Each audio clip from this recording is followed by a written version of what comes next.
going to be sharing with you what to do when letting go doesn't work and what to do instead, because sometimes this concept of like letting go, just let go and trust, it's like it doesn't actually work.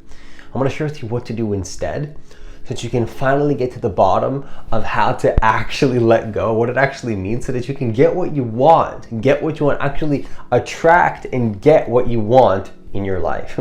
So if you're new to this channel, what I want you to do is I want you to hit that subscribe button. I want you to hit that notification bell. Also, if you want to work with me one-on-one personally, details for all the ways to do that will be down below. Now, the first thing that I want to share with you in this video is this concept of letting go. What does it actually mean? It means to let go of attaching to your emotions. That's what letting go actually means. It means that you don't want to let go of what you want. We'll get to that in a second, but you want to let go of the emotional attachment. So if you feel like you're getting attached emotionally to something, not that you don't need support systems, not that you don't want to have certain things, strongly connected to you that you feel is very important to you.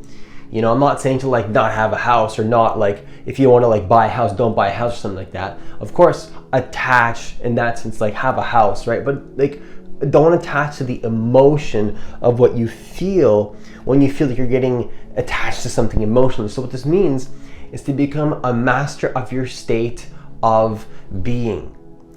To become a master of your state means to let go of attaching to something emotionally. So if you feel emotionally like you're getting attached to something, like something feels not right and you're just too attached to something emotionally, what you want to do is let go of the attachment to the emotion. So whatever you need to do to get your state of being balanced, once again, is going to be the course of action that you want to take. Having a balanced emotional state is one of the most important things for actually getting what you actually want.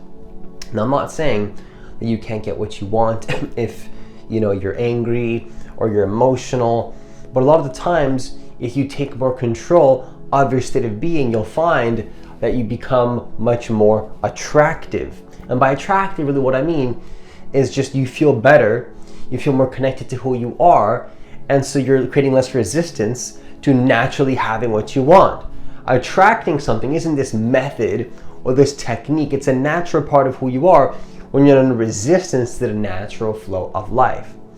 So just let go of attaching to emotions is what you want to do when letting go doesn't work.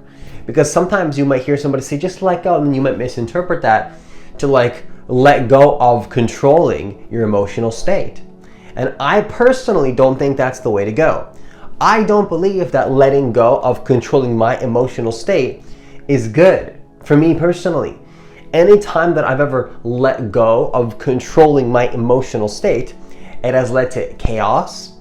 It has led to just not having what I want. It has led to just all sorts of negative experiences that I feel could have been avoided had I stayed true to what I believe. And what I believe personally is that controlling my state of being is one of the most powerful things. There's many things that I can't control in life. You know what I mean? Like I can't control a lot of things, but there's a couple things that I can control. Number one is I can control my thoughts. Number two, I can control my own state of being. I can absolutely control those two things. Many things I can't control, but I can control that. So personally, I don't let go of controlling my emotional state.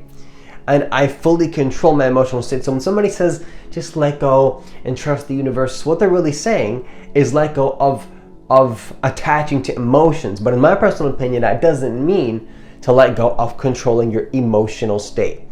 Now, the second thing that I want to share with you in this video is, yes, let go of let go of attaching to your emotions, but do not let go of your desire. Don't let go of your desire. Your desire is something you don't want to let go of. You don't want to let go of your desire because your desire is your compass in life. Your desires are so important because when you control, your emotional state and you let yourself have your desires, you find that these two things come together beautifully. So I encourage you to not let go of what you want. See, if you let go of what you want, what you've effectively done is you've let go of your guidance system. You know, I give this example a lot, but I'll give it again. When you burn your hand on a stove, that's pain, that's painful.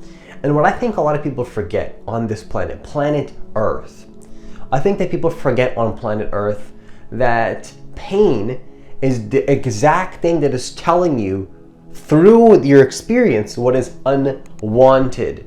It's what is unwanted.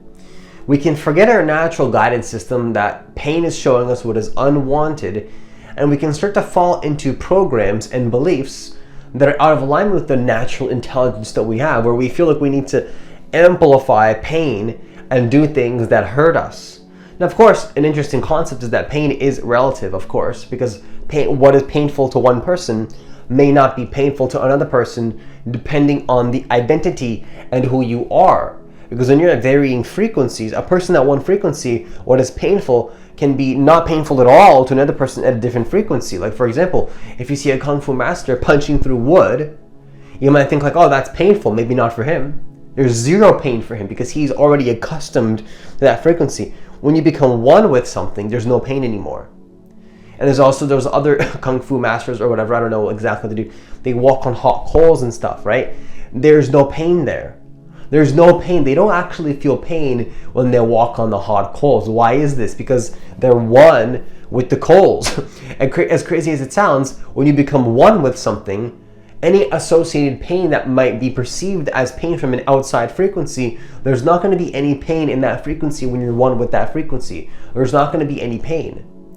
But the way that you do this, though, even with that being said, though, relative to what you want, if something is painful, that's telling you you don't want it. You know, forget about frequency, forget about vibration, forget about law of attraction. For a second here, just use your common sense. And I'm not attacking you here. I'm just picking, again, as usual, from my past self, because there have been many times in my past where I convinced myself that I need to move into pain. But I realized is that I genuinely forgot that pain was my guidance system. You know, it was just, and I forgot that my pain is telling me that something is wrong and something needs to change. If something feels truly painful and disresonant to who you are, that is your guidance system, and you got to remember that. Now, this means that you want to always be focused on what you want, so don't let go of your desire. You don't want to be letting go of your desire, because your desire is always telling you where you want to go, and the pain is telling you what is contradicting your desire. If something feels painful but you know where you want to go, that pain is telling you that it's out of alignment with where you want to go. It makes sense, right? It makes perfect sense. It makes so much sense that we can forget. And we can forget the simplicity of it. We can forget how powerful it is because it's so simple, is what I'm trying to say. So another concept that I want to share with you is people will talk about letting go and just trust the universe and let go. You know what I would say? I would say, no, actually, what you want to do is hold on.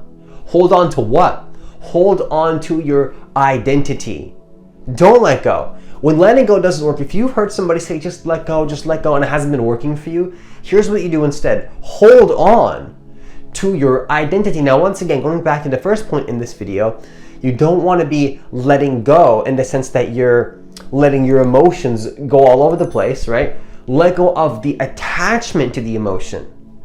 Stay true to yourself in terms of how you feel. Stay true to yourself in terms of controlling your state of being. Now, also, when you do this, combine this idea of letting go of attaching to the emotions, combine this with holding on to your identity.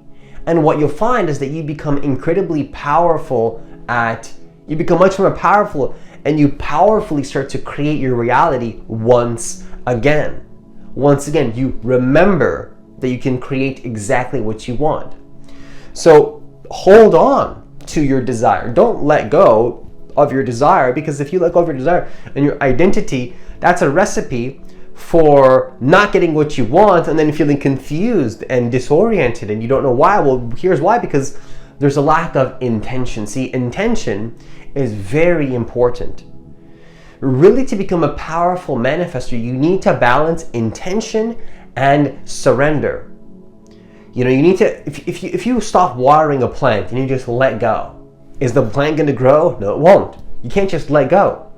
You do need to have some intention in the sense that you water the plant consistently, but you don't just want to let go and trust. If you just let go and trust and you don't water the plant and have an intention there and give it love, if you don't give the plant love and the water and attention and nourishment that it actually needs, it's not going to grow.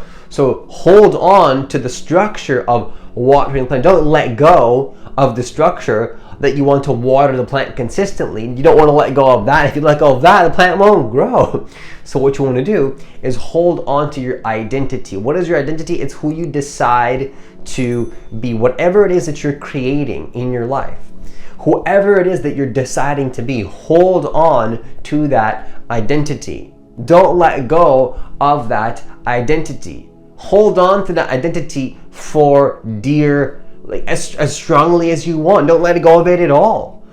Consistently hold that identity. Hold that frequency. You want to hold it. You want to embody it. Let it become one with that identity. Let go of the attachment and the resistance emotionally, right? Stay in control of your state. Do what feels good to you. By good I mean balanced and not letting yourself fall into pain and resistance, right? Don't let pain control you. But what you want to do is hold on to your identity. If you combine these three concepts, you'll find that you'll never be really confused anymore in terms of what it means to actually let go and what to do instead if you feel like letting go doesn't work for you. So just to recap, what I'm sharing with you is to let go of attaching to your emotions, but do not let go of your desire, and combine this with holding on to your identity. Hold on to your identity. Now, if you combine these three concepts, what you'll find is that you will manifest your reality once again. Okay, and with that, I conclude this video. Once again, if you want to work with me one-on-one personally, all the details for that will be down below. And as always, enjoy the rest of your day, and I'll see you in the next video.